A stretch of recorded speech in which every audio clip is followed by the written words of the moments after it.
আজকে সকালে বর হঠাৎ করে বলতেছে তোমার একটা দারাজ থেকে একটা তোমার অর্ডার আসবে, মানে পার্সেল আসবে, অর্ডার করা আছে, তো তোমার জন্য একটা গিফট রাখা আছে।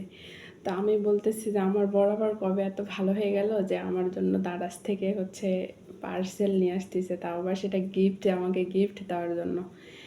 আমার বিয়ের পর থেকে আমার যতটুকু মনে আছে, অনেক জিনিস কেনাকাটা হয়, অনেক জিনিস কিনে দেয়, কিন্তু কখনোই বলে না যে তোমার জন্য আমি এই গিফটটা কিনেছি বা এটা তোমার উপহার, এটা কখনো বলে না।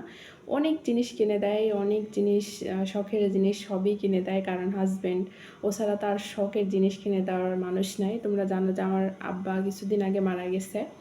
এক আব্বা ছিল আমার শখের জিনিস দেওয়ার, আর এখন হাজব্যান্ড ছাড়া তার অন্য কেউ নাই। তো আমার শরীরটা ভীষণ অসুস্থ, আর কয়েকদিন ধরে জ্বর, অনেক জ্বর। এর মধ্যে পার্সেলটা চলে আসছে, তো আমারে বলতেছে যে আমার জন্য নাকি পার্সেল আসছে, সেটা নাকি আমার গিফট। তো খুলে দেখি কি গিফট আসছে আমার জন্য।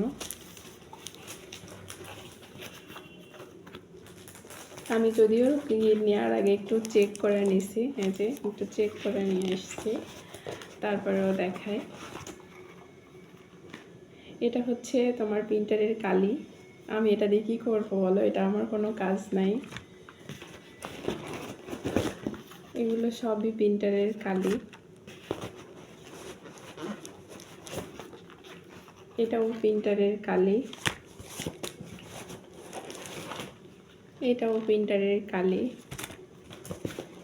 এগুলো বরের গিফট, বরের উপহার, এগুলো দিয়ে আমি কী করবো? এটাও প্রিন্টারের কালি, মানে এক একটা কালি এক এক রকমের। এটাও কালি,